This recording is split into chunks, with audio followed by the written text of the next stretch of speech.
What's going on? A to Z Sports. We are live here. It is a Wednesday morning right before the 2025 NFL Draft. One day away. We are almost at the finish line before the Tennessee Titans get on the clock at number 1 overall and presumably make Cam Ward a Tennessee Titan. But a very interesting conversation today. Easton Freeze and I are going to sit down. We are going to have a good talk about the Titans' list of players at number 35 that are in the must draft list. We had a press conference yesterday with Titans GM Mike Borgonzi, president of football operations Chad Brinker, and head coach Brian Callahan, who kind of gave us everything we needed to know before the draft. Not a huge number of takeaways, but Easton and I are going to go over some of the highlights, going to talk about it here, and going to be a great show, wrapping it up with sports trivia. So, good reason to be locked into A to Z Sports here on this Wednesday. Easton, welcome in. Tell the folks what to do. Yeah, man, I woke up this morning, kind of hit me like tomorrow is the draft. It's tomorrow. We're here. This is the last day when we don't have the draft. After today, it is the draft. So yeah, very exciting times. Looking forward to it. Had a great time at the press conference yesterday, talking to those guys for the first time in a while. And like you said, some interesting takeaways, mostly just confirming things that if you've been paying attention to the sharper content here in the Nashville media space, such as the A to Z Sports Morning Show, constantly ahead of the curve, things that we have been on.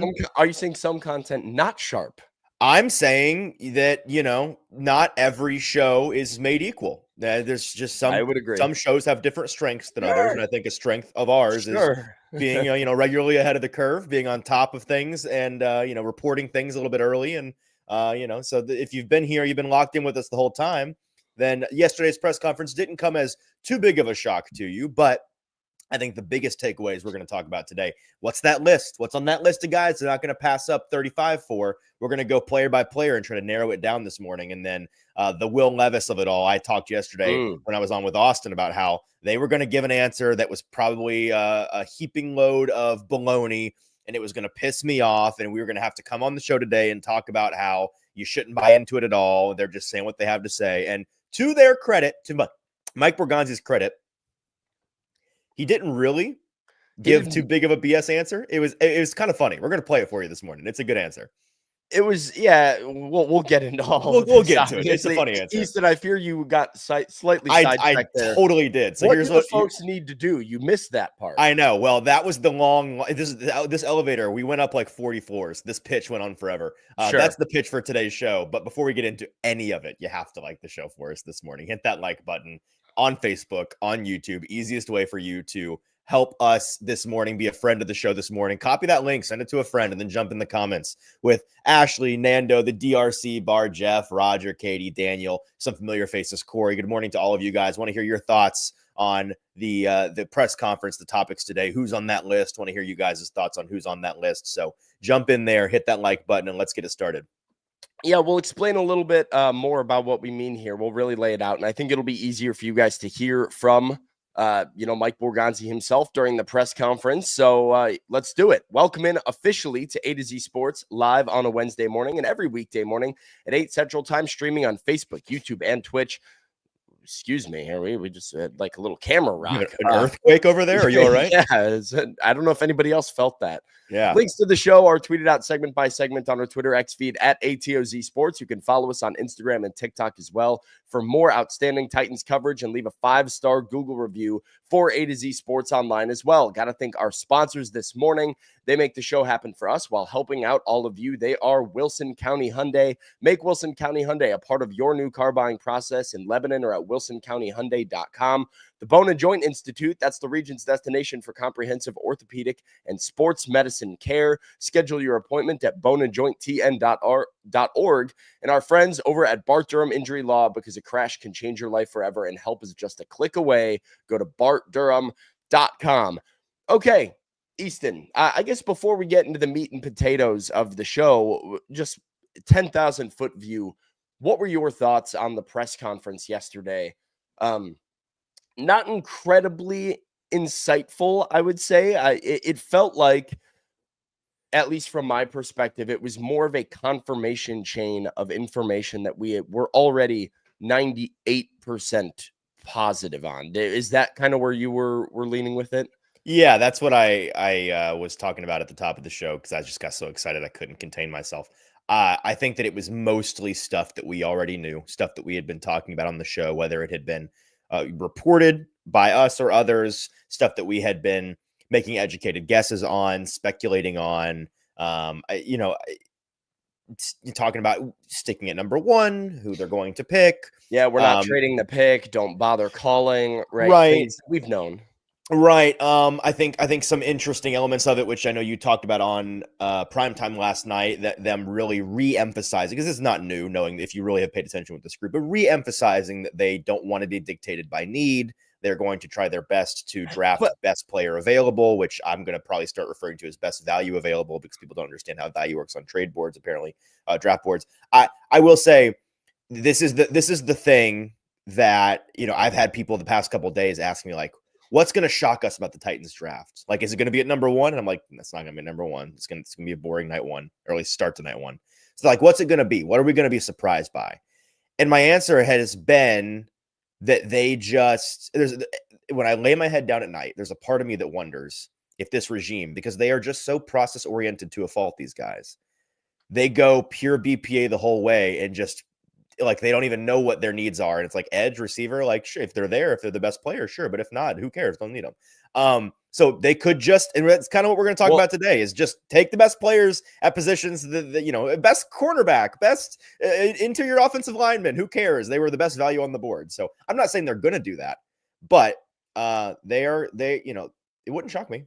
Well, Easton, that's why, my show yesterday on primetime and an article that I wrote on A2ZSports.com was headlined with the idea that the Titans are sending a warning to the fan base, right? Like they are letting you know now. Yeah.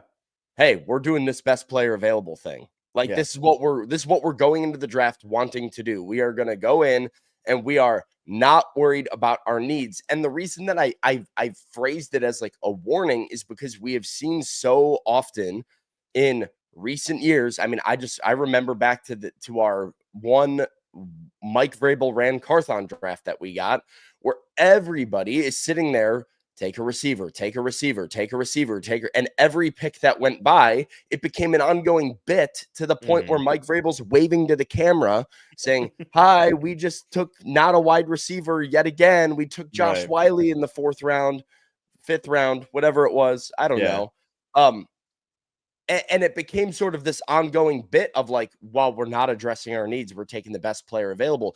And I think people need to prepare themselves for the possible reality that does happen over this weekend, that it's Cam Ward number one, and then it's an edge rusher, or maybe it's a cornerback at 35, because that's just a guy that they had really high on their board that they thought is an awesome player that just so happened to be there. I said in my article, don't be surprised if they take a cornerback at 35 or something adjacent where you think to yourself, you don't need that. Come on down, Trey Amos, Ole Miss cornerback. Yeah. Yep. I mean, don't be surprised if they get through day 2 and they don't have a wide receiver and they haven't added a wide receiver through rounds 2 and 3. Right. Because it's possible that guy just doesn't pop on the board for them. And they've made it clear now that they're not going to go out of their way to make it happen. Let's break that down just a little bit? Go ahead. Sorry, but I have a thought on this before we move on. Sure. No, I mean, I was going to ask you a follow-up question on it, because I asked this question on primetime, and it was interesting to sort of see people have very different reactions to it. But are you on board with that level of thinking? Right? Because certain people are obviously very pumped about the idea of just bring in talent. But if you are going to take Cam Ward number one overall, there is sort of this feeling of give him what he needs to succeed. And if you're not going to draft a wide receiver, for example, and not bring in a legitimate guy, Van Jefferson is your wide receiver too. How does that set up your rookie quarterback for success? So where do you fall on the spectrum of like where they should prioritize need and where they should just draft the best guy on their board? Yeah, it is the best. Sorry, my side note. My daughter sometimes watches me do the show on the baby monitor that is in this room, because she has a crib in this room, and she can turn it towards me. And there's a button on the monitor that you can press to speak. And I think she just accidentally made noises at me because I heard baby noises like a ghost in the corner She's of my room. trying to weigh in on the Yeah, question at hand. you have thoughts? So the bottom line is that the best teams don't let need dictate their drafts. Like, this is how the good teams stay good and the bad teams stay bad. And I was talking to Mike Borgonzi and Chad Brinker about this after the press conference yesterday.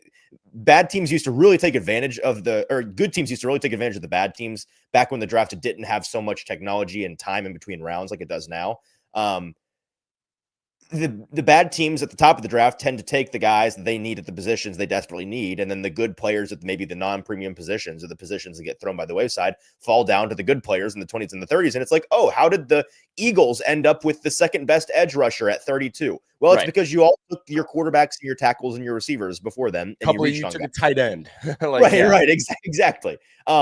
So, but I think there's a process to it, right? And the fears of they just go pure BPA and say, screw your needs aside, which I don't think they're going to do. And they talked about that in the press conference. Well, you have to marry the two. It's a balance. The idea is to marry need to value, right? That was a phrase Mike Borgonzi used. It would be great for the Titans. And the objective is, right, if you're sitting there at 35 and the only players that you have that you really like on your board are, hey, we like this quarterback. We've got this quarterback pretty high. Mm-hmm. We've got, an interior O lineman really high, but maybe it's not the best positional value for what your team needs right now. That is a spot where it makes sense to trade down, right? To trade back, to move off of the pick, to try and get to a spot where we're not going to overdraft the guy that we've got ranked at 45 just because we're here at 35 and we need that position. Maybe we can move back and marry the need with the value.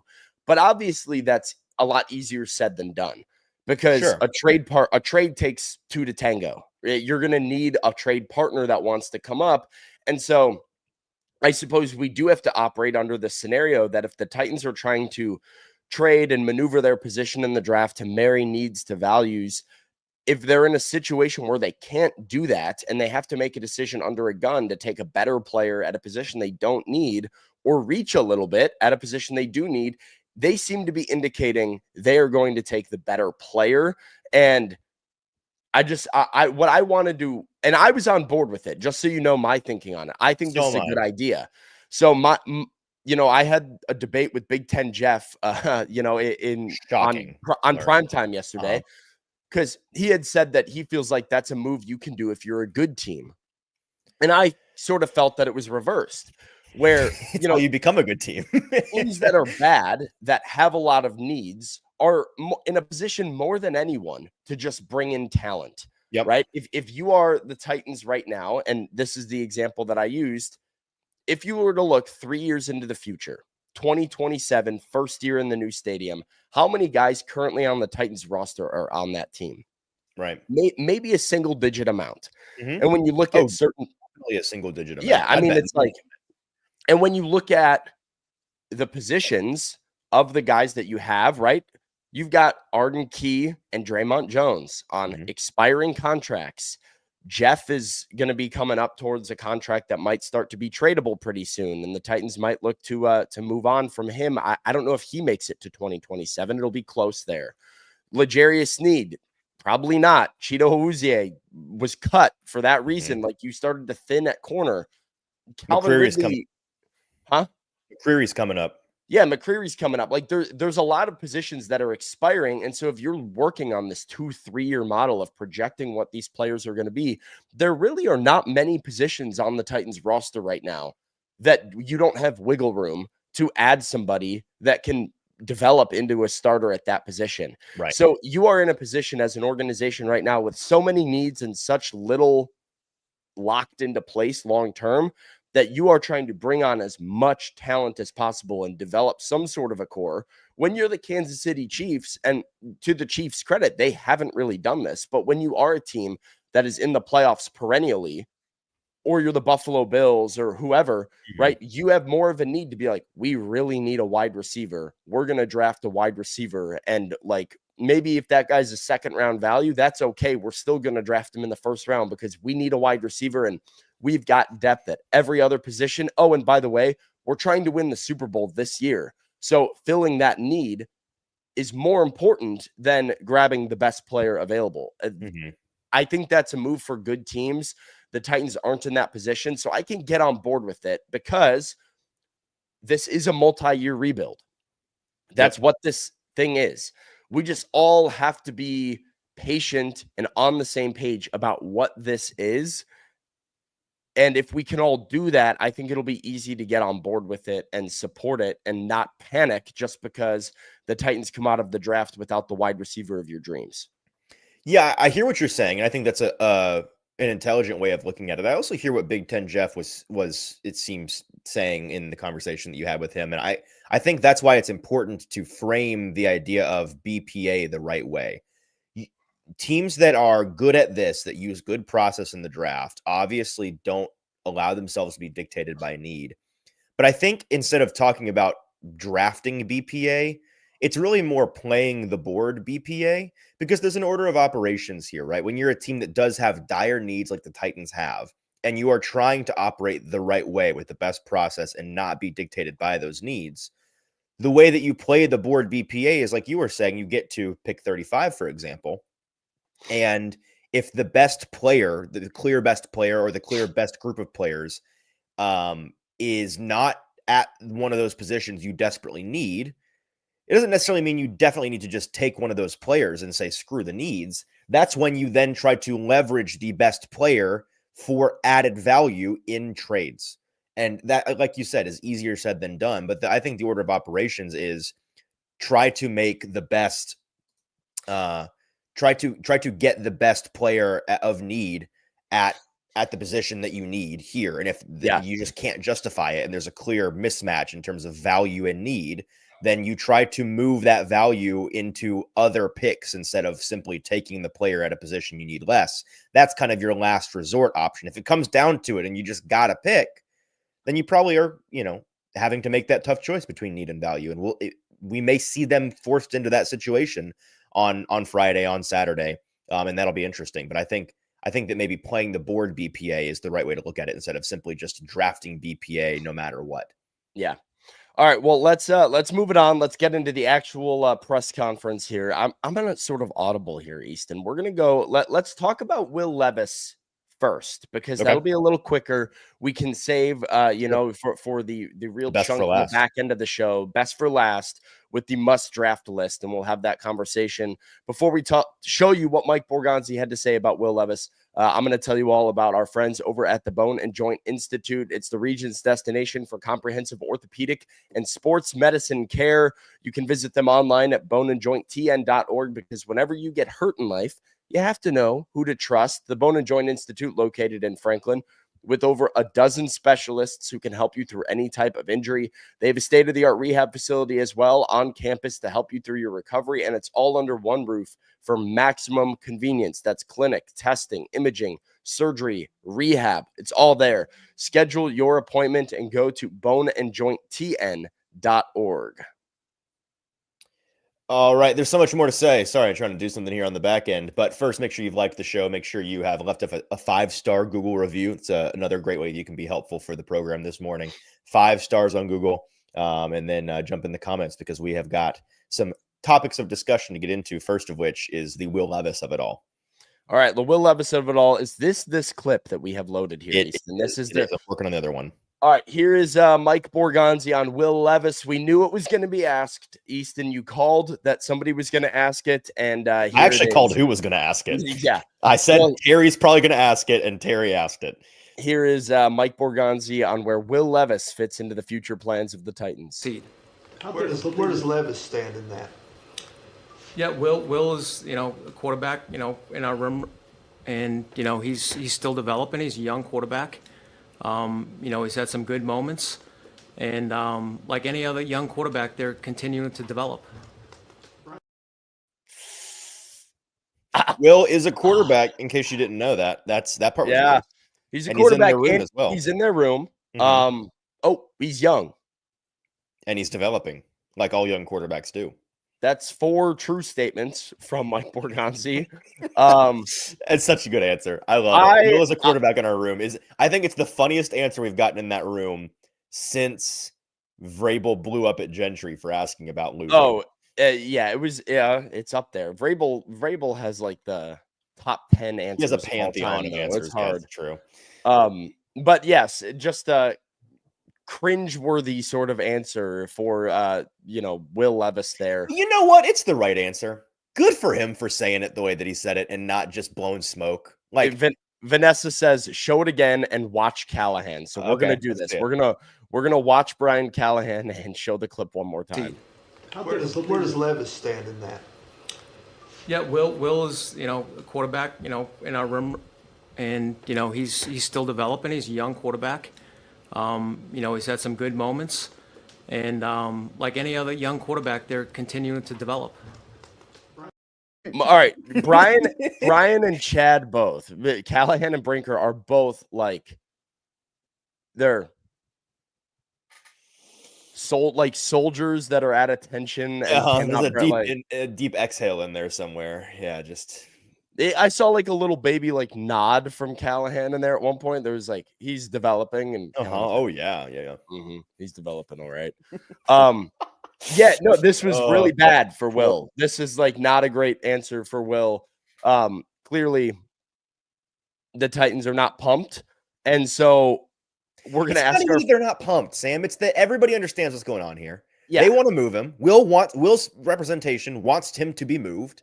It's what's best for everybody. So let's ask the question. Yeah. So the question, how confident are you that Will Levis will be traded away during NFL draft weekend? How confident? Easton, sounds like you are relatively confident. Speaking of being ahead of the curve, I mean, I've been pounding the table on this for 2 weeks here on the morning show. So this is not news to me. I'm seeing more people come around to the idea that this is a real possibility. I think if he is not moved, I said this a couple episodes ago.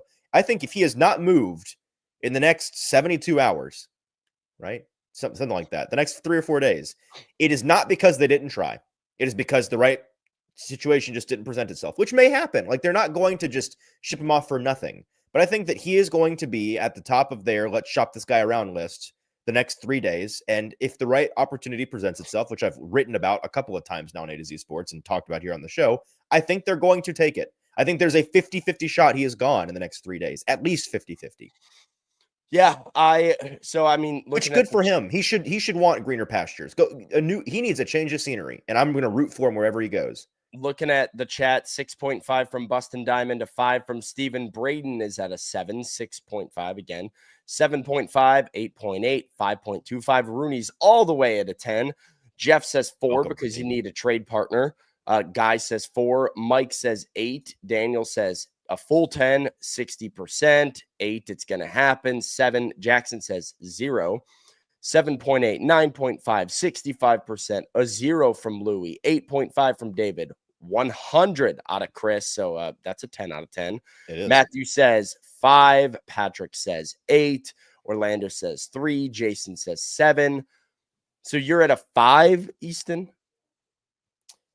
I'm at a 6. I think it's slightly better, more likely than not, that he's moved this weekend. 6 is what I had as well. I think I'm in full agreement with you that they are going to make an effort. Now, I don't think they will trade him. I guess what to you, this is another interesting conversation. Mm-hmm. If somebody calls and offers a 6th rounder, are they taking it?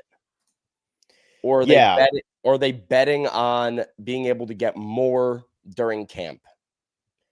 It's a good question. If it's just straight up a 6th rounder, I don't think they are running to take that. I think that they may be tempted to kind of try their luck. I think if they get a 5, they take it. I agree. I think they would take a 5. Yeah, I think they're going to be looking for 4th or 5th round value. And again, I think that can come in I think that they are going to be more inclined to consider pick swaps than just straight up getting a pick. Although sometimes that can be the avenue is you get just a 5th for Levis and then you take that 5th and another 5th to move, you know what I mean? So you can get there a couple different ways. Yep. But I think anything worth a 5th or more, they're probably taking this weekend. I would say yes. Yeah, I wouldn't necessarily bank on you being able to get a ton more than that. I mean, it would have to go. No. So the reason that they're not just going to give him away, right, is because you can always bring him to training camp. You can do the same thing that they did with Malik Willis last year, which is essentially control the PR about the player. I mean, the second that we got to training camp, we had people talking about how improved Malik Willis looked, how impressed they were with Malik and how he handled the offseason and how much better he was looking. And then he, to his credit, did look pretty decent in early training camp and had some decent flashes where the media started to propel this idea that Malik Willis was looking a lot better. Oh, man, best practice we've ever seen from him here in Tennessee. Can you believe that? Wow. Yeah, and then all of a sudden you've got a team willing to give up a draft pick for him, and the Titans make a trade happen. That is the path for what the Titans could do with Will Levis. He's young enough that there's enough plausible deniability, I sort of say it, of like you can convince yourself that it's a small enough sample size that you can fix him. I can see that happening. So you're not just going to give him away, but if you can get a 4th or a 5th round pick, like you have 3 quarterbacks on the roster that are not Will Levis right now, or 2, 3 after you draft Cam Ward.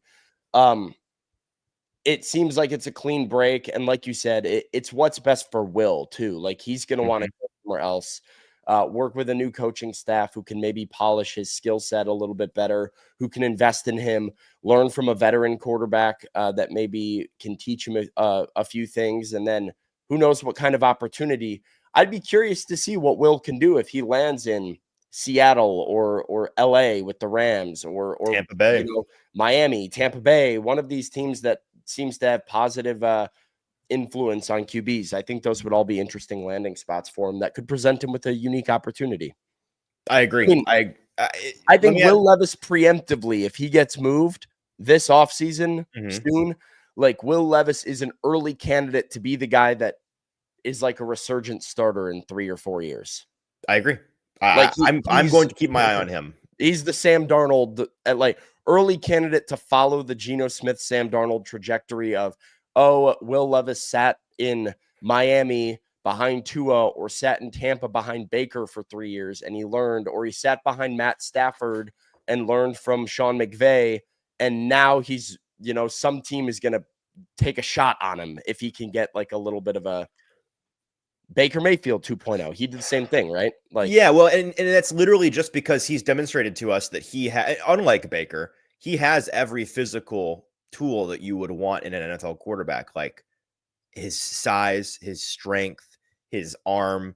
It's all there. It's literally just between the ears. He needs the game to speed up and needs to improve his decision making. If you improve those things, you suddenly have a very viable quarterback who's got a lot of upside again. Like that was the promise in the first place. And that's obviously way easier said than done and may not be possible for him to ever get there. But I think a change of scenery and some time to get on that second chance trajectory that we've seen some guys be on, where it's a years long process.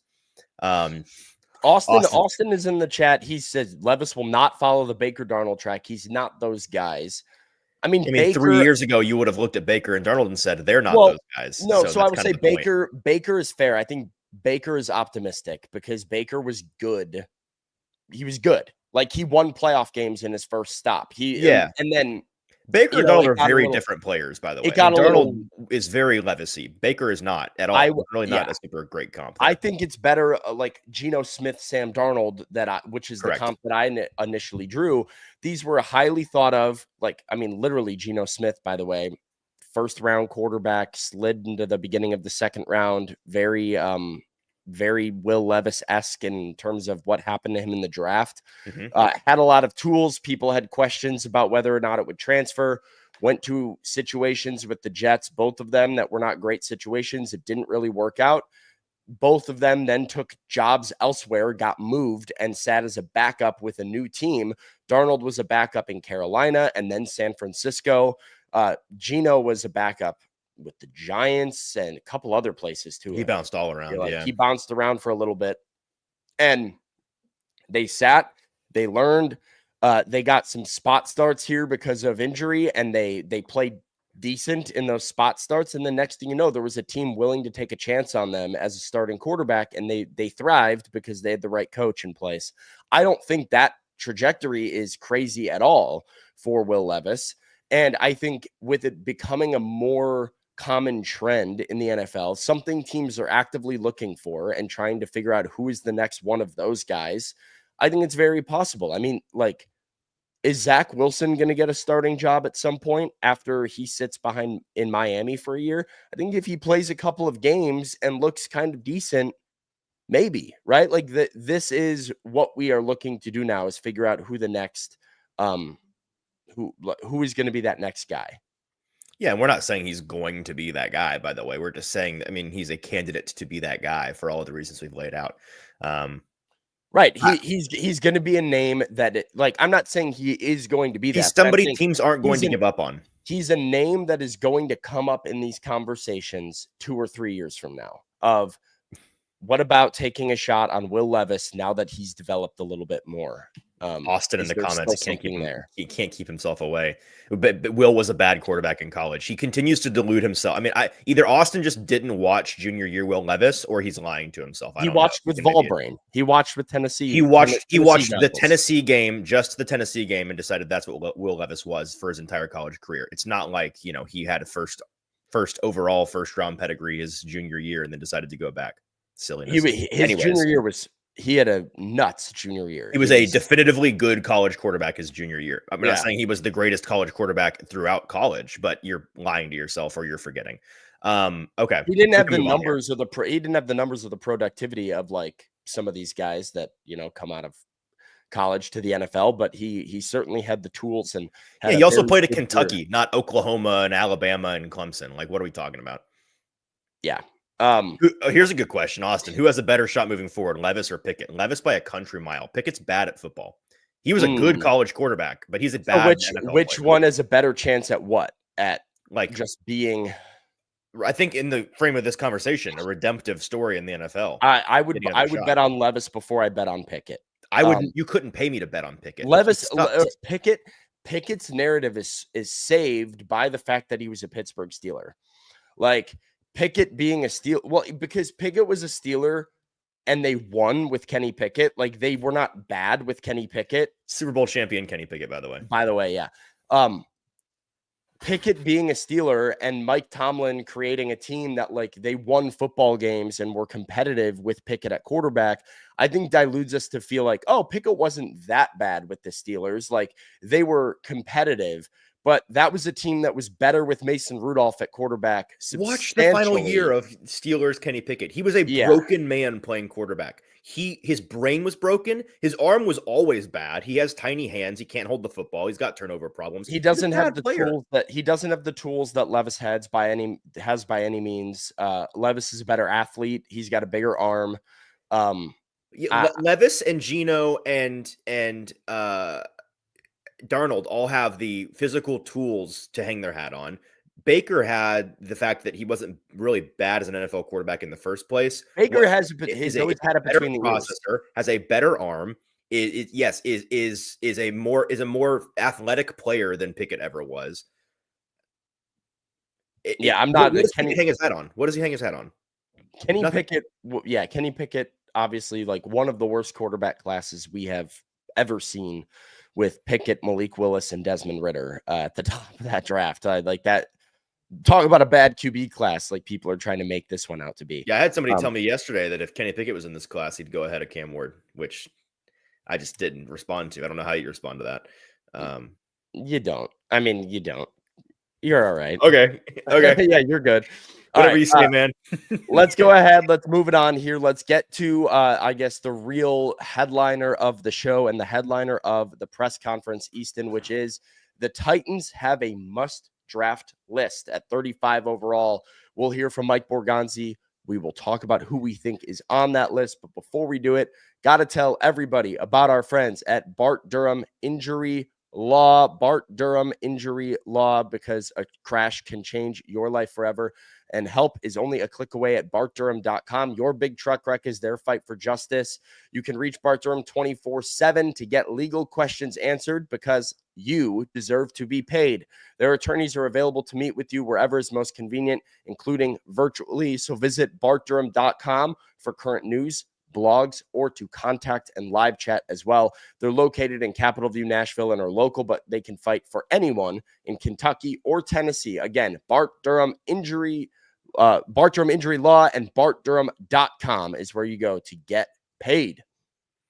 We have so much more to say, but first, make sure you have liked the show and then head on over to Google, search A to Z Sports, find the business entity at the top of the screen where you can, click the site, visit their site, leave a review, hit that review button, hit that 5th star on the right, and then say whatever you want. Give us your feedback. We do read those. So if you have some thoughts, you have some comments, we would love to hear them, but make sure it comes in the form of a 5-star comment, 5-star review. We appreciate those. They genuinely are very helpful for our Google traffic and the analytics and the internet stuff. So help us out there. Like the show, hit that like button, and then jump in the comments because we need you guys to let us know who you think is on the Titans must draft list at 35. Now, Sam, I have bad news. I couldn't figure out the video thing. It's just, I don't know what's happening. So we're going to dictate what happened because I remember what happened. It was my question. So I can just tell the folks what happened if that's all right. Tell them. Because we don't have the video. I asked Mike Borgonzi what kind of conversations they had about pick 35 and players that may be there that they simply would not be willing to trade out of. Hey, if this guy's here, we're not gonna shop this pick. We're probably just gonna take the guy. And how long is that list? And Mike's answer, to paraphrase, was that they had extensive conversations about that, especially particularly with the 35th pick, that they do have a literal list of those guys. It is a short list. I talked to them about this a little bit afterwards as well. It is a short list. I asked them for the contents of that list. They respectfully declined to give them to me.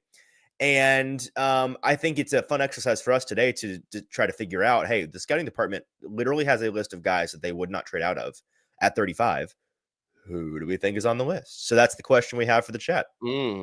So yes, you can give us 2 players, 3 players, 1 player, 5 players, whatever you feel. You can go ahead and assume, by the way, the guys that, like, we can talk like Travis Hunter, Abdul Carter, like, yes, let's talk about guys that could theoretically maybe possibly be there at 35, even in a bizarro world, not the guys that are definitely gone.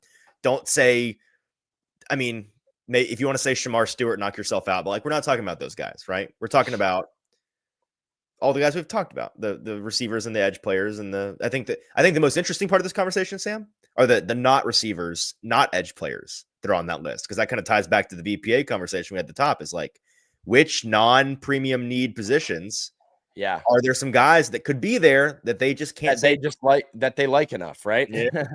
So yes, let us know in the comments. I'm guessing most people are going to go for the wide receivers and edges, but which guys at 35 overall do you think are going to be on that list? Easton, what are you seeing? What names are coming up? Yeah, it's a lot of the usual suspects here. I'm seeing the most common name I'm seeing on here is Emeka Egbuka, which is true and a good answer. That is the one guy that I can tell you with some authority. Hey, he's on that list. Okay, Emeka Egbuka is on that list. We've been talking about it. So the question is, who else is on that list? Daniel says Mike Green is probably on that list. Just a lot of mixed comments about the Pickett thing, which I do appreciate Austin for injecting some chaos into our show here. Drew says this team has Landon Jackson on the must draft list, and he's not a fan. He says it's over. He may be. Come on, here we go. Golden and Burden are on that list according to Tall Texan. Daniel says Mike Green, Nick Emanwari, the safety out of South Carolina, and Emeka Egbuka. Cam, definitely Burden, and the funniest spelling of Egbuka I've ever seen, Obaka. Luther Burden from a couple of folks, Ryan and Justin. Kyle thinks linebacker 3. Luther Burden the third, Ezeraku and James Pierce are on that list. So a lot. I'm seeing Burden, Ezeraku, Pierce, Egbuka, and then a couple stray answers from folks. But Sam, I want you and I to literally go. I mean, I've got the consensus board pulled up here. All right. Let's go position by position on this. I have 8 names. Okay. Can we go through and check them off as we go position by position? Is that all right? Totally. Right, so at quarterback, they're not taking a quarterback, obviously. Mm-hmm. Do we think there's a running back that's on this list? Because I think that there is. I think if Omarion Hampton is available at 35, but he's not going to be right. I don't think so. But we're talking about guys that in a bizarro world. I mean, I think once you get outside the top 10 guys, which Omarion Hampton is not, that it's anybody's ball game in this draft. Here's the reason why I'm going to say no on Hampton. There are enough teams that need a running back. You could trade it. That you can trade that pick if Hampton's there at 35. Like if Chicago, for example, right? Let's say Chicago doesn't land Genty at 10, which they're one of the 2-3 teams, Jacksonville, the Raiders, the Bears, that are top 10 teams rumored for Genty. Chicago's got 39 and 41. If you're sitting there with Omarion Hampton on the board at 35, it's hard to see Mike Borgonzi not getting a call from Ryan Poles where he wants to move up, 4 spots or 6 spots or whatever it is. And that feels like a really good spot for the Titans to be in, especially because a running back of that tier, like Omarion Hampton, you want to be your primary back. Like you want to give him 250 carries this year, and I don't see how the Titans have 250 carries to go to Omarion Hampton. If that doesn't seem like the hole that they're trying to fill. I personally am with you in terms of like what I would do. I'm not moved. I think that they would see him as clearly the best offensive weapon, maybe even the best pass catcher available there. Yeah. And they say this is a guy that's going to help out Cam Ward. And so I'm going to put him on my list. I'm going to notate these things, who's on yours and who's on mine. I'm going to put him on mine. But I think is Travion Henderson moving you at all? I'd assume not after Omarion Hampton. I don't think. I like Henderson a lot, but not for the Titans at 35. Right. Okay. I think if you're one of those teams that I just mentioned that needs a primary running back to be your guy in 2025, Travion Henderson, big thumbs up from me. But the Titans apparently want like a power back, so I don't know if Travion Henderson fits that bill. Agreed. That's more Quinshaw Judkins is running me to Ohio State. Okay, receivers. Let's take Tet off the board. Like I have 3 of them on the list. Okay, so Matthew Golden. I do not have on the list because I'm assuming he won't be there. Okay, so is Tet on your list then? He's not. Okay, so we're going to assume both those guys are gone then. That's fine. Yeah. All right, so you have 3. Wow, you have 3 on the list. Okay, so obviously you have Emeka Egbuka. Yep. Sounds like you have Luther Burden on your list. I do. And let me see is your third one Jalen Knoll? It is. Okay. I don't hate it. I've been hearing Jalen Knoll since the Senior Bowl. Like as a guy who the Titans have kind of had their and so Knoll is an interesting one to me, but I think teams around the league are higher on him than a consensus big board probably is, or people who are doing mock drafts probably are. So I don't know where he's at on the consensus big board right now. He's 62. He's at 62, which has always been too low. He's a second round. Always been too low. He's going to go mid second round at worst. But I think a lot of teams are really high on him. He could be a guy who, and I've talked about this as being a possibility for the Titans. You don't feel comfortable trading down because you're not sure he's going to be there at 42. If you have to, if you try to move back 7-8 spots, right, you're not sure he's going to be there. And right. I think they might like him enough to just grab him at 35. So I've got Knoll, Egbuka, and Burden as guys on this list. So I only have Egbuka on that list. On Knoll, I love that you have him on there. He's been my tinfoil hat guy for the Titans. A little anecdote that I maybe shouldn't share, but you know what? We can just keep this between us here on the A to Z Morning Show. Every time the past couple of weeks that I've brought up, because when I talk to these guys in the building, and I talk to a handful of them, sometimes you throw names at them and just see what kind of reaction you get. It's like, hey, what do you think about Trey Harris? And they give you their eval, whatever. You try to get whatever information you can. And if I were a conspiracy theorist on these things, the information I've not gotten back in terms of Jalen Knoll would make me curious. Like, I'll bring up Jalen Knoll in a list of guys to somebody, and they'll just not react. They'll just pretend I didn't say Jalen Knoll's name. Now, sometimes, listen, I send stuff to people all the time and just get ignored. Like, that's the nature of reporting. Sometimes they just ignore you. You just got to keep swinging. And sometimes they tell you, shh. Right. And sometimes they say, hey, we're not talking about that anymore. But the fact that I've just gotten radio silence on Jalen Knoll from every public and private conversation I've had in the building makes me think they either just like really hate the guy or they secretly love the guy and which I don't think is true. I don't either. And where they secretly love the guy and maybe he is that guy for them. I'm so reading into it probably way too much, but that's what makes me think that's part of the reason why. And I personally love Jalen Knoll. I love Jalen Knoll. I saw somebody a minute ago say he'd be a reach at 35. I think you and I agree that I don't think that's true at all to me, at least.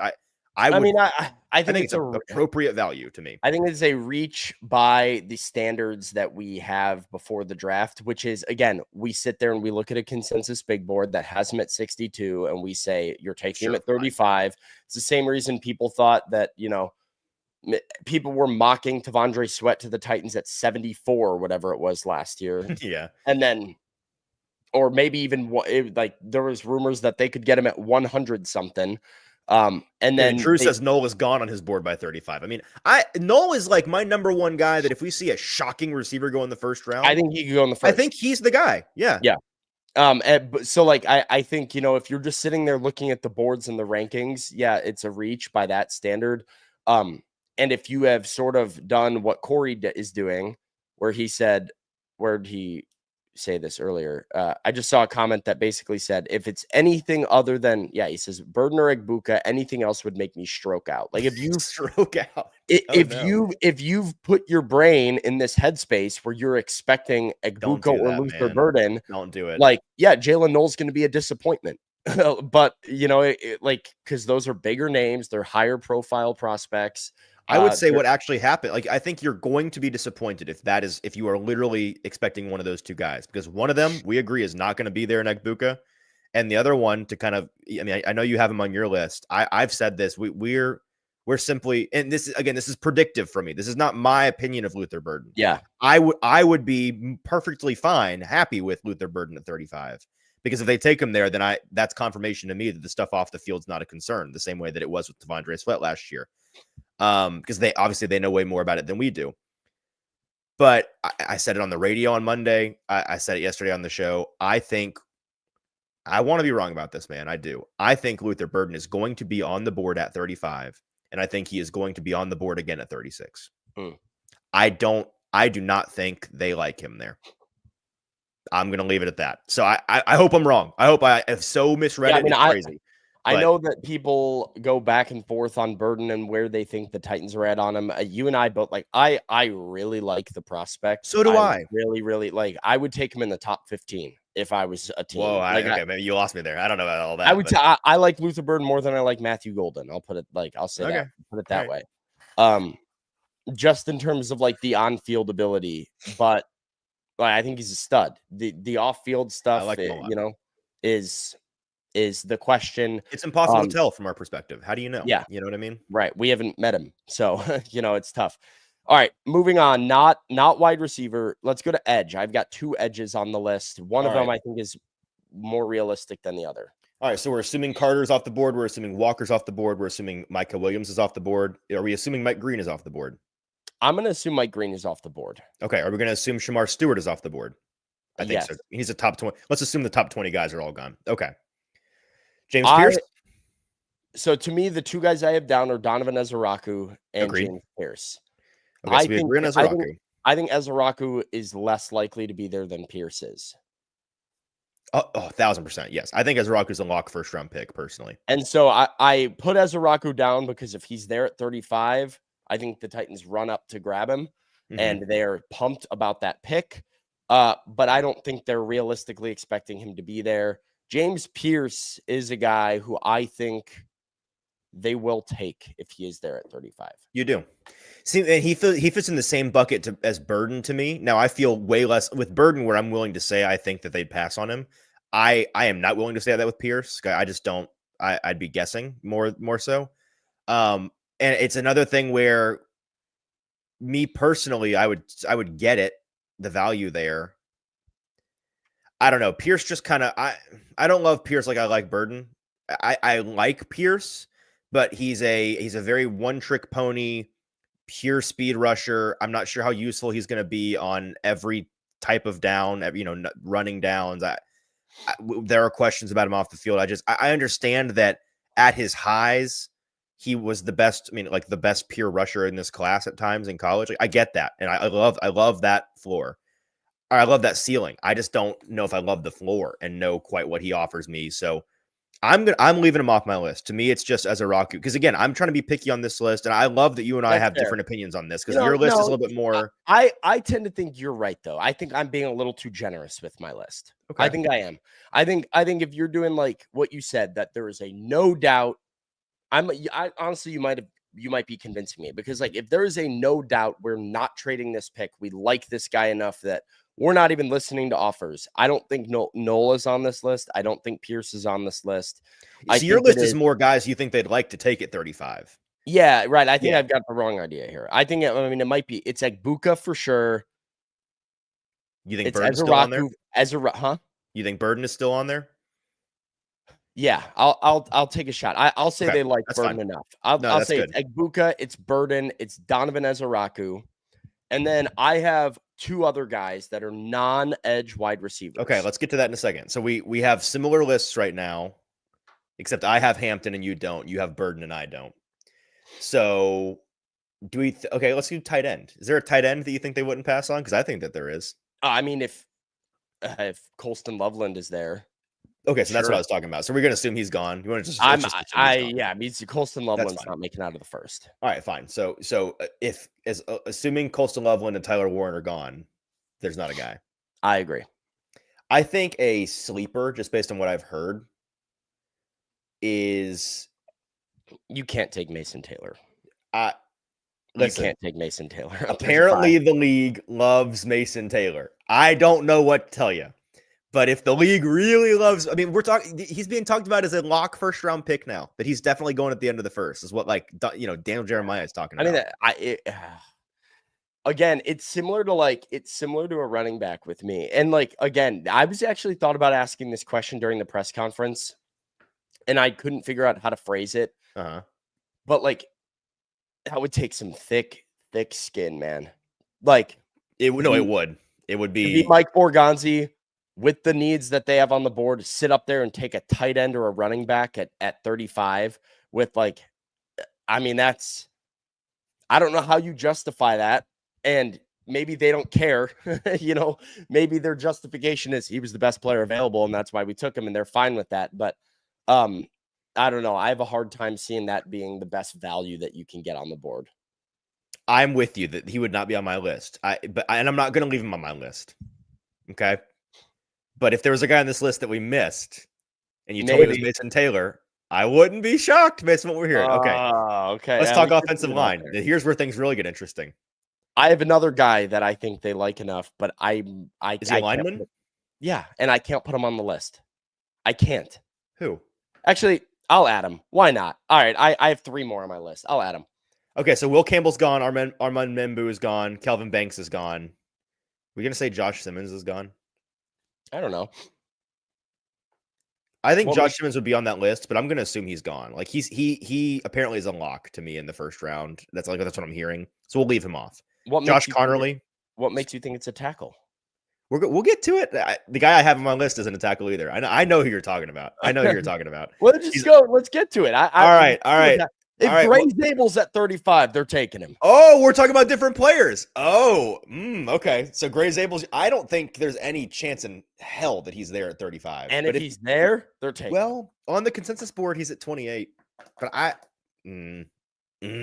yeah, okay. So I'll put, all right. I'm not sure. I'm not sure. Sell me. Why would they? Convince me that they'd take him. They might love him. And you've got good point. I mean, you've got at like best case scenarios, you take him and like I don't think he has to play his first season. I mean, you could always but like you've got a right guard on a 1-year deal.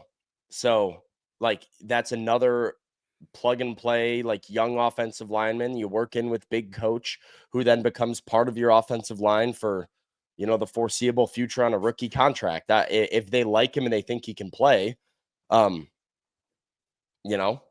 right. I'm gonna put him on my list. It's one of the things that I think that we have to remember that the Chiefs do all the time that Mike Borgonzi did in Kansas City was they would draft guys that they had no intention of starting their first year, sometimes even in the first round. He And it said it was yesterday. Borgonzi said it's all about what they can do in 3 and years. he said it's all about projecting what they're going to be in 2 to 3 years. Well, if you're looking and right now you want the veteran, I forget his Kevin Zeitler at right guard, and you think he's the best thing for Cam Ward and Cam Ward's rookie season, that's fine.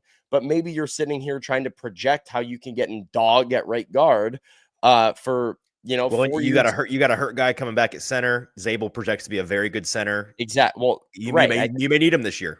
You might. I think both of those things are realistic. I mean, they've sort of like grabbed a slew of veterans to be the backup center, possibly, just in case Lloyd Cushenberry can't stay healthy once again. Mm-hmm. But Zabel being a guy who can play right guard, who can play center, who can play left guard if Skoronski were to go down, like enough versatility there that he can do anything on the interior. If they think he can play, maybe they just pull the trigger on it because they think he'll at least start for them in 2026 and beyond. Something that you didn't say that is kind of the thing that's selling me is that I'm just trying to do the actual math in my head and say, if Gray Zabel is on the board at 35, is there anybody else that could also be on the board at 35 that would come close to him in terms of best player available? And I just can't picture a world in which Zabel isn't clearly the best player available if he's on the board at 35. Yeah. Clearly. So I'm going to include him. The guy that I had in mind was a guy they've had him in for a 30 visit, Donovan Jackson, the tackle guard out of Ohio State. I'm hearing that he is a guy that Drew says Drew's all over it. He says it's Donovan Jackson for interior offensive line. I'm going to put him on my list as kind of as my shot. I think they definitely would like to take him. I think he fits in the idea of guys they would take at 35 happily if they had to pick at 35. He's 100% on that list. I'm not sure he's on the list of guys we wouldn't trade out of for. So he to me is in that, like, I have him in that Pierce category, right? Where like you might be happy sticking and picking him there, but I'm not like running to the podium to grab Donovan Jackson. Yeah, I'm gonna just take a shot on this one as the guy that I'm kind of projecting is a surprise guy on this list. He's my surprise guy on the list because I think that the things I'm hearing, the league likes him a lot. They think that he has tackle versatility, and if you can get if he becomes your swing tackle this year, you're really just your swing offensive lineman, interior and on the outside, possible starter at right guard next year. Yeah, I think that some teams have first round grades on him, and if the Titans had because you hear teams all the time like we've only got 22 first round grades in this class. If he is one of their few first round grades, which he may be, I think he fits that same mold as Gray Zabel could clearly be their best player available at 35. So I'm going to include him. Sure. All right. I have two other players. Defensive lineman? One. Okay. So Mason Graham's gone. Derek Harmon's gone. Walter Nolan. We're going to assume he's gone. Walter Nolan's the guy that I have. Okay. Tell me about Walter Nolan. I mean, I would be stunned. Walter Nolan seems to be gaining a lot of steam right now. But we know the Titans are not beyond looking into defensive tackles and defensive linemen specifically. We know that they've done that a lot. I think Nolan has a good amount of versatility. They could see him as just like a guy that changes their defense and is like another just bit like they emphasized once again at this press conference, pressure. like pressure and building the trenches and how do we wreck the trenches of a game. Walter Nolan helps you do that. He helps you do it on a rookie contract. You build him with Tavondre Sweat, maybe you even keep Jeffrey Simmons. Who knows what you do with Jeffrey Simmons in that spot. And you add just like another versatile weapon on the defensive front. I like I said, he seems to be getting a lot of steam as we get closer to the draft. I've seen him mocked as high as 11, but consensus big board has Nolan 26. So I don't think it's out of the realm of possibility that he's there. I'm sure he is a guy though that they just have to you take him and you figure the rest out if Walter Nolan is there, given their team building philosophy, how much they value O-line, D-line. So he's on my list. Hashtag QJ asking about what about Kenneth Grant, who I think is right behind him on the consensus board out of Michigan. And if you're somebody who's saying like, well, why didn't they bring either of those guys in for a top 30? Well, as far as we know about the top 30, they brought guys in, especially at the defensive line position for top 30s that they felt like they needed more info on, more research on, more a closer look at. They need to figure out about the character. They needed to see how they played physically up close. They need to get him in a classroom. Walter Nolan, you might just not have any questions about. You might just know that he's good at football. And so, well, but I think they would have. That's the thing. I mean, the sourcing on him is that there's some. He's another one of those concern guys. I know that our own Ryan Roberts has some pretty strong sourcing on. Maybe you believe that he's not going to be there then, and that's why they didn't do their. That's also a possibility. To me, the reason why I think Nolan is a more reasonable consideration for this list than Kenneth Grant is because I think that emphasis on pressure. Nolan offers more in the violence category. Grant offers more in the beef category. And beef is great, but you have beef. You have plenty of beef. So you need guys that can get after it. You need athlete, and Nolan's more athletic. And yeah. So I'm going to let you have him. I'm going to leave him off my board, but I understand why you have him there. Linebacker, real quick. Let's assume Jihad Campbell is gone. They're not taking Schlesinger at 35. No. Okay. Good player, maybe even a first rounder. I only have one other player on my list. Is it a cornerback? Because that's kind of where we're at now. It is not. Is it a safety? It is. Okay, so hang on. Let's look at cornerbacks real quick. Hunter's gone. Johnson's gone. Jahdae Barron's gone. Maxwell Hairston out of Kentucky is getting a lot of love. I'm not going to put him on my list, but he is right there at 34. Trey Amos out of Ole Miss is getting a lot of love. Siobhan Revel, actually, I learned that it is, out of East Carolina. All three of those guys are, I think, firmly in. We would take them at 35 if we had to pick at 35, but we wouldn't trade out for those guys. I think that they would try to trade off of those guys. So at safety, the final position we haven't touched on here. Let's see. Who do you have? Are we going to assume Malachi Starks is gone? Yeah, probably. Okay. So tell me about why they're going to take Nick Emanwari at 35. This is another spot where you do not need a safety to plug and play, but if there is the right player, you could need one. You could. On paper, you have your two. You're right. Technically, safeties. You don't, but this could be a guy that, if you take Nick Emanwari at 35, he's probably a starter in your defense the first year. He's your built-in replacement for, Xavier Woods / Amani Hooker whenever. Mm-hmm. Just kind of like an elite athletic safety that I think fits everything Denard Wilson wants in his defense. He ran a 4.38 with a 43-inch vertical. So ball hawking he'd be the best athlete on the team. I mean, he's outrageous. Ball hawking ability, wingspan, leaping ability, how fast he triggers downhill, how much ground he covers. Nick Emanwari, I think, is a really, really fun defensive player that Denard Wilson would have a lot of fun with. And also seemed to be pretty good at tackling solo, like a really high rate of low missed tackles in the open field. A lot of good tackles in the open field. Fun piece. And with as much blitzing as Denard Wilson likes to do, I think could be a fun guy that you use in that capacity to get after the passer as well. So schematically, I see the fit. There's a clear need at safety. It's not as pressing because it's not as premium of a position, so to speak. But I think you see in some of these more aggressive defenses, like Baltimore, for example, safety can be the best player on the field and can be the guy that actually your defense is built around. So I think the Titans might see a little bit of that. I actually wrote Emanwari / Starks. Starks isn't going to be there. Somebody's going to take him. But maybe Emanwari falls out of the first, and then, it's a can't miss for the Titans. Man, this is the player I'm the most on the fence on. The fit, as you said, as Drew in the comments says, he fits Denard Wilson's type of DB to a T. Would they hang up the phone on offers if he's there? I think it's, but the other reason for me on this one, and I get DB at corner and safety are not the same, but I'm also thinking about building a secondary, right? And building, I get it. Building a sustainable secondary because, we talked about McCreary's coming up, Snead, who knows, Hooker's coming up, 1-year deal for Xavier Woods.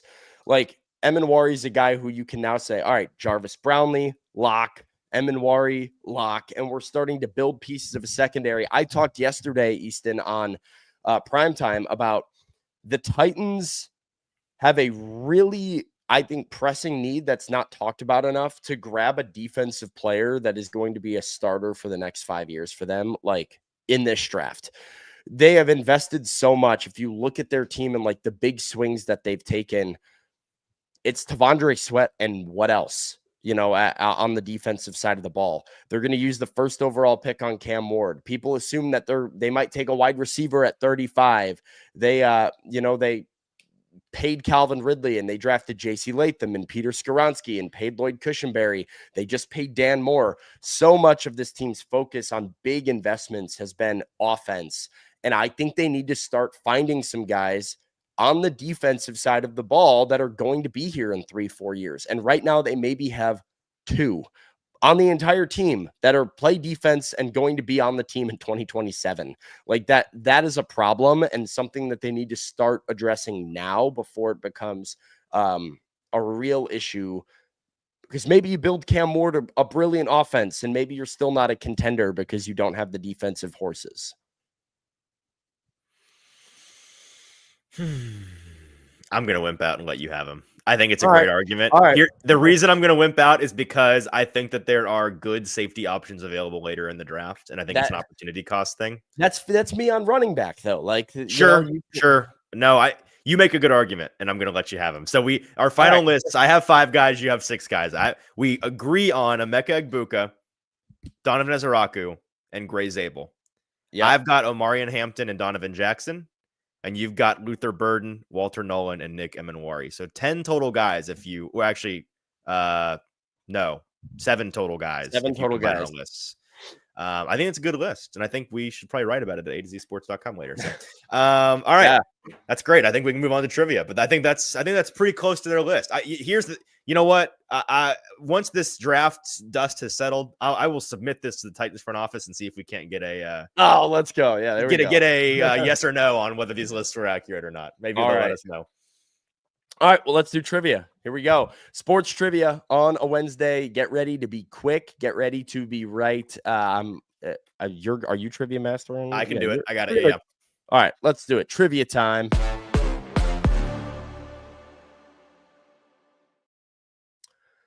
All right, it's time for trivia, but not before I talk to all of you about our new friends over at Barton Drury. Barton Drury, customized solutions for all of your insurance needs at bartondrury.com. Truly a one-stop shop to a personal and business insurance. Austin and Zach felt about buying their experience, so they sell employee benefits, 401k planning, live insurance, workers' comp, liability. They got all of it. One-stop shop, customized solutions for all of your insurance needs over at bartondrury.com. Also want to talk about Wilson County Hyundai. Wilson County Hyundai, make them a part of your new car buying process in Lebanon at wilsoncountyhyundai.com. You look puzzled. Yeah, either my computer's not working or the dozen is not working. So you see if you can pull it up. All right, I will pull it up. I have it up on my computer. Okay, then mine's just broken. Never mind. Right, you're trivia master today. I will pull here up we go. Thing. All right, pull up our little breakout here. I'm ready to go when you are. Ready, hit it. Boom. All right. So we're gonna try to do this because I'm gonna have to type with one hand because I got to hold the old microphone. That's fine. Don't worry about it. NFL going around the horn. Are we ready? Let's do it. Priest Holmes began his career with this AFC team from 1997 to 2000 and then had a record-breaking year with the Chiefs. I believe the Ravens. Yeah, yep. Ravens. Boom. Branson Products. A white alien with orange eyes named Snoo is the mascot for this social media forum site and app. Reddit. Been on there a lot recently. Yeah, it's dangerous. Roots and Star Trek actor LeVar Burton was the host of this educational children's TV show that originally ran on PBS from 83 to 06. Reading Rainbow, baby. I have never heard of that. You never been on the Reading Rainbow? Oh, come on, chat. Where my Reading Rainbow fans at? All right. Good work. Movies. Hilary Swank played a young widow who discovered her husband left her 10 messages to help ease her pain in this 2007 romantic dramedy featuring Gerard Butler and Lisa Kudrow. I don't know, and this sounds depressing, and I hate it. No, I've been in the room when my wife has watched this, So I've seen part of it. I know. Ann says it's called P.S. I Yes, Love You. Ann's right. It's P.S. I Love You. That All over is it, Ann. depressing, by the way. It is not a fun movie. Country music, mainstream hits in the 2010s: Boondocks, Pontoon, Girl Crush, and Better Man. This is Little Big Town. Girl Good Crush, stuff. great song. Hubba Bubba produces this brand of gum that measures around 6 feet long and comes in a container with a similar shape to a hockey puck. Bubble tape. Oh, is that what that is? Like these little guys? Yeah. I didn't know the brand name of that. Mm-hmm. Currently in an ongoing playoff series, this Eastern Conference team has won a playoff series or qualifying round every year since 2019. I mean, I know some of the teams that are in the playoffs. It could be, my first thought was Carolina. Yeah. They seem to be in the mix every year. Yeah, it's been a while for them. Chat, does somebody know for sure? I mean, I know Carolina. They've won a playoff series every year since 2019. I also thought maybe Boston, but didn't Boston have one really bad year? Yeah, Boston lost one year. Florida, it could be Florida. It really could be Florida. Could be the Panthers. Matt says People Carolina. Hurricanes. That was my first thought. We should go with your gut. Carolina sounds right to me. All right. Oh, let's go. Bang. 8 seed Knicks upset the 1 seed Heat in the 99 playoffs, and this player led the Knicks with 22 points in the series clinching Game 5 win. All right, Ewing. 99 Knicks is Ewing, yeah. All right, easy enough. Wow, that was listen to them talk about it on PTA all the time. All right, this is Kieran Knightley. Ooh, and yeah. What's his name? Tom Barton. Who's the guy from Harry Potter? Malfoy, right? It's Tom something. Felton, right? Tom Felton. Tom Felton. Yeah, Tom Felton. And I believe it's Keira Knightley. Yeah, that's definitely Keira Knightley. All right. Look at us. Not bad. That was good trivia today. That's pretty daggum good right there. Chat was on it. Everybody was on it today. This was a nice. They gave us a nice slate. We had that NBA question was a little bit of a layup, but we'll take it. Yeah. The only one we needed a little help on the depressing movie. And I hate that movie. I haven't seen it. I hate it. Where does this time rank for us all time? I mean, this is pretty strong. This is up there. We had like a 2.5 minute one a couple weeks ago, I remember. Right. But this is on the leaderboard. That for sure. Yeah, that was pretty solid. I don't want to. I'm really just rattled by the concept. Whoever wrote "P.S. I Love You" is okay. Sick. It's not the saddest movie you've ever seen. No, the concept is sick in the head, and I hate it. Okay. However, I did go see Sinners yesterday. So for all of my movie buffs out there, Sinners, that is the film to go see. I saw it last Friday. I'm already planning on going to see it again. It was elite. It is. Yep. You hear it all the time. It's like the cliche thing, but this movie, I promise, this is really one. See it on the biggest screen you can find, and sneaky, see it on the best sound system you can find. Yeah, the sound design and the music in this movie makes the movie. It's really, awesome. Really subtle sound design too, like like background noises that have meaning, which is actually really interesting.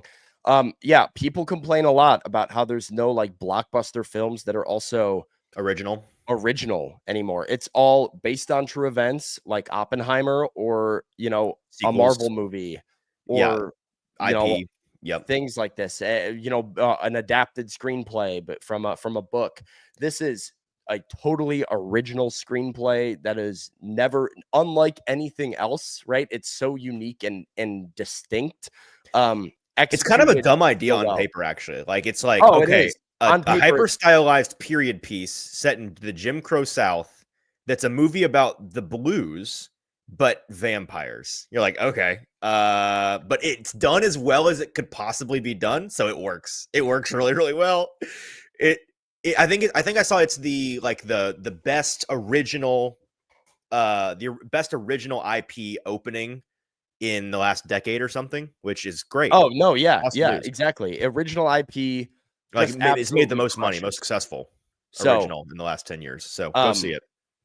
And then same composer as Oppenheimer. And then maybe later tonight, everybody go watch Draft Day. Great movie. Or do something productive with your time. Movie. It's a great movie. For all of us real film buffs out there, we know that Draft Day is an awesome movie. All right. Ryan Coogler did knock it out of the park, Andre. So, all right, go see that. But make sure that you are also seeing everything that we've got here at A to Z Sports, atozsports.com. Today, tomorrow, all throughout draft weekend, we've got you covered with the best coverage in the market and everything to keep you educated on what the Titans are doing or going to do. So keep it locked there. Buck Rising will be back for A to Z Sports Primetime later tonight, and we will have a morning show and our draft show tomorrow. Till then, tighten up. See you later.